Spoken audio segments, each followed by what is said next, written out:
এই রমজান মাসে কেউ কেউ আমরা 27 তারিখ মানে 27-এর রাতটাকে আমরা মানে নির্ধারিত করে নিই যে 27-এর রাত মানে শবে কাদরের রাত না।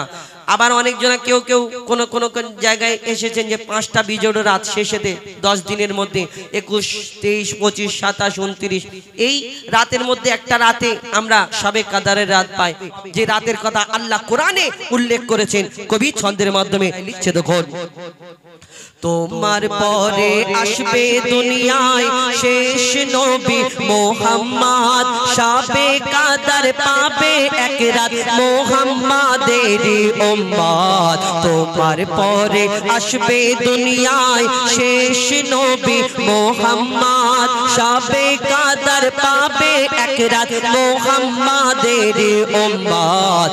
একটি রাতে ইবাদতে 1000 বছরের সমান, একটি রাতে ইবাদতে 1000 মাসেরই সমান। সেই রাতে দোয়া কবুল করবে আল্লাহর একবার।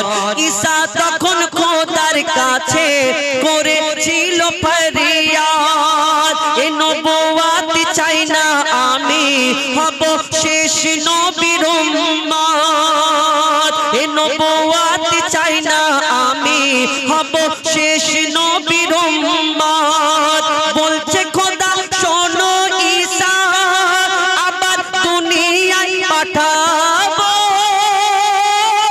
উম্মতে মুহাম্মাদির রখবালা তোমাকে বানাবো, উম্মতে মুহাম্মাদির রখবালা তোমাকে বানাবো।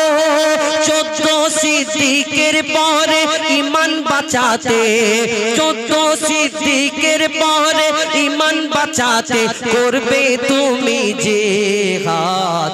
18,000 মখলুকাতে আদমকে শ্রেষ্ঠ করেছে, সবার সেরা উম্মতে মুহাম্মদ। ঈসা নবী নবী হোগে কেন হতে চাই তার উম্মত। 18,000 মখলুকাতে আদমকে শ্রেষ্ঠ করেছে, সবার সেরা উম্মতে মুহাম্মদ, সবার সেরা উম্মতে মুহাম্মদ। কি ঘটনা কবি ছন্দের মাধ্যমে কি লিখছে দেখুন, ঈসা নবী বসেছিল এক বড় পাথরের ধারে, আমার চেয়ে বেশি ইবাদত বলো না খোদাকে করে। পাথর থেকে আওয়াজ আসে কে যেন জিকির করে, কে আছে পাথরের ভিতরে আল্লাহর ইবাদত করে, কে আছে পাথরের ভিতরে আল্লাহর ইবাদত করে।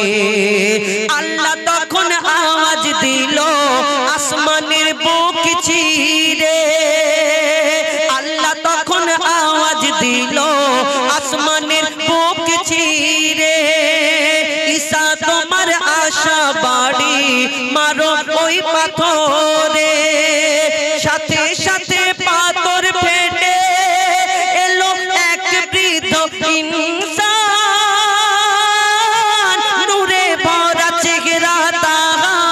মুখে খোদার গুণগান, নূরে ভরা চেহারা তাহার, মুখে খোদার গুণগান। পাথরের ভিতরে কাটতো কি করে, ঈসা নবী বলছে পাথরের ভিতরে কাটতো কি করে বলো না তোমার দিন রাত। 18,000 মখলুকাতে আদমকে শ্রেষ্ঠ করেছে, সবার সেরা উম্মতে মুহাম্মদ। সেই বিদ্যাকে যখন এই প্রশ্ন করে ঈসা আলাইহিস সালাম যে বিদ্যা একটা পাথরের ভিতরে একটা ঘরের মধ্যে যদি কারোকে বন্ধ করে দেওয়া যায় সে বেশি দিন বাঁচে না, কিন্তু তুমি একটা ইনসান, তুমি কি ইনসান না কি এই দুনিয়াতে এই পাথরের ভিতরে কেমন করে তুমি থাকো, কেমন করে ছিলে? সেই বিদ্যা কি উত্তর দেয় কবি ছন্দের মাধ্যমে লিখছে দেখুন, ওই বৃদ্ধা তখন ঈসা নবীকে বলছে, ঈসা শোনো না, আল্লাহ যাকে বাঁচিয়ে রাখে কেউ মারিতে পারে না। এই পাথরে আলো বাতাস করতো না আসা যাওয়া, মনের সুখে বেঁচে আছি, করেছি খাওয়া দাওয়া। আল্লাহ যদি ইচ্ছা করে কি না করতে পারে, 400 বছর বেঁচে আছি পাথরের ভিতরে। আল্লাহ যদি ইচ্ছা করে কি না করতে পারে, 400 বছর বেঁচে আছি পাথরের ভিতরে। কথা শুনে ঈসা নবী চিন্তায় পড়ে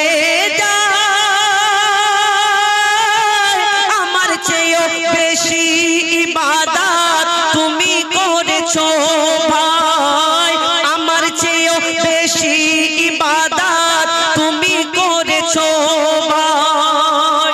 ঈসা আলাইহিস সালাম তখন সেই বৃদ্ধাকে বলে, এই বৃদ্ধা আমার থেকে দুনিয়াতে তাহলে তুমি তো বেশি আমার থেকে ইবাদত করেছো। যখন এই কথা বলে সেই বৃদ্ধা বলে, না ঈসা শোনো, আমার থেকে তোমার থেকে এই দুনিয়াতে, আরো এই দুনিয়াতে আমার থেকে তোমার থেকে বেশি ইবাদতকারী দুনিয়াতে আসবে কারা? সেই বৃদ্ধা তখন কি উত্তর দেয় কবি ছন্দের মাধ্যমে লিখছে, দেখুন। ওই সবার চেয়ে বেশি ইবাদত, সবার চেয়ে বেশি ইবাদত করবে উম্মতে মুহাম্মদ। 18,000 মখলুকাতে আদমকে শ্রেষ্ঠ করেছে, সবার সেরা উম্মতে মুহাম্মদ, সবার সেরা উম্মতে মুহাম্মদ।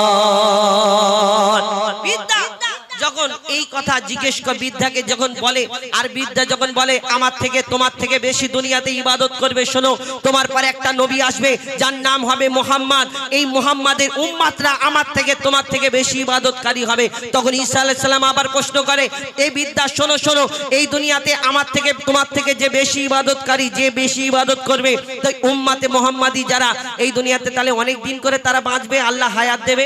তখন সেই বৃদ্ধা তখন ঈসা নবীকে বলে, না ঈসা তোমার থেকে আমার থেকে বেশি দিন বাঁচবে না, এরা 50 বছর 60 বছর 100 বছর 150 বছর খুব জোর জোর বাঁচবে, এর থেকে বেশি বাঁচবে না। কিন্তু এরা হাজার হাজার মাস ইবাদত করবে এই দুনিয়াতে, হাজার হাজার মাস ইবাদত করার সওয়াব এদের আমলনামাত খাতায় থাকবে। তখন ঈসা আলাইহিস সালাম তিনি চিন্তা করে যে এই কেমন করে হয়, 150-200 বছরের বেশি বাঁচবে না কিন্তু এত বছর ইবাদত কেমন করে করতে পারে। তখন সেই বৃদ্ধা কি উত্তর দেয়, শেষে উম্মতে মুহাম্মাদি যারা হবে তারা একটা করে রাত পাবে প্রত্যেক বছরে, আর এই বছরে যদি একটা রাত তাদের কিসমতে যদি হয়ে যায়, পেয়ে যায়, তাহলে সেই উম্মতে মুহাম্মাদি তারা ভাগ্যবান, তারা ওই হাজার মাসের থেকে বেশি ইবাদত করার সওয়াব পাবে, যে রাতের কথা আল্লাহ কোরআনে উল্লেখ করেছেন। কবি ছন্দের মাধ্যমে শেষ কথায় সেই বৃদ্ধা আরো কি উত্তর দেয় লিখছে, দেখুন। তোমার পরে আসবে দুনিয়ায় শেষ নবী মুহাম্মদ, শাবে কাদর পাবে এক রাত মুহাম্মাদেরই উম্মত। তোমার পরে আসবে দুনিয়ায় শেষ নবী মুহাম্মদ, শাবে কাদর পাবে এক রাত মুহাম্মাদেরই উম্মত। একটি রাতে ইবাদতে হাজার বছরের সমান, একটি রাতে ইবাদতে হাজার মাসেরই সমান। সেই রাতে দোয়া কবুল করবে আল্লাহর একবার। ঈসা তখন খোদার কাছে করেছিল ফরিয়াদ, এ নবুয়ত চাই না আমি হব শেষ নবীর উম্মত, এ নবুয়ত চাই না আমি হব শেষ নবীর উম্মত। বলছে খোদা শোনো ঈসা আবার দুনিয়ায় পাঠাবো, উম্মতে মুহাম্মাদির রখবালা তোমাকে বানাবো, উম্মতে মুহাম্মাদির রখবালা তোমাকে বানাবো। 14 সিদ্দিকের পরে বাঁচাতে, 14 সিদ্দিকের পরে ঈমান বাঁচাতে করবে তুমি জিহাদ। বলছে শোনো তানবীর কালাম, দুনিয়াতে এসে ধন্য হলাম। বলছে শোনো তানবীর কালাম, দুনিয়াতে এসে ধন্য হলাম। করলো খোদা উম্মতে মুহাম্মদ, করলো খোদা উম্মতে মুহাম্মদ। 18,000 মখলুকাতে আদমকে শ্রেষ্ঠ করেছে, সবার সেরা উম্মতে মুহাম্মদ, সবার সেরা উম্মতে মুহাম্মদ। অর্থাৎ এই যে কোরআনে যে রাতের কথা উল্লেখ করেছেন, রমজান মাসে, সামনে রমজান মাস আছে, এই রমজান মাসে কেউ কেউ আমরা 27 তারিখ মানে 27-এর রাতটাকে আমরা মানে নির্ধারিত করে নিই যে 27-এর রাত মানে শবে কাদরের রাত না। আবার অনেকজন কেউ কোন জায়গায় এসেছেন যে 5টা বিজোড় রাত শেষেতে 10 দিনের মধ্যে 21, 23, 25, 27, 29 এই রাতের মধ্যে একটা রাতে আমরা শবে কাদরের রাত পাই। এখানে আমরা যত মানুষ উপস্থিত আছি, আমরা সকলে আল্লাহ যেন আমাদের সকলের কিসমতে প্রত্যেক বছর এই শবে কাদরের রাতে ইবাদত করার তৌফিক দিক। আমাদের সকলের কিসমতে যেন আমাদের এই শবে কাদর আমাদের প্রত্যেক মানুষের ভাগ্যে যেন মিলিয়ে দিক, এই দোয়া করি। তো এখন আমাদের পরবর্তী শিল্পী আমাদের এমডি নাকি মতুর রহমান আপনাদের সম্মুখে শোনাবেন। আমি একটু বেশি সময় নিয়ে নিলাম, ক্ষমা করবেন।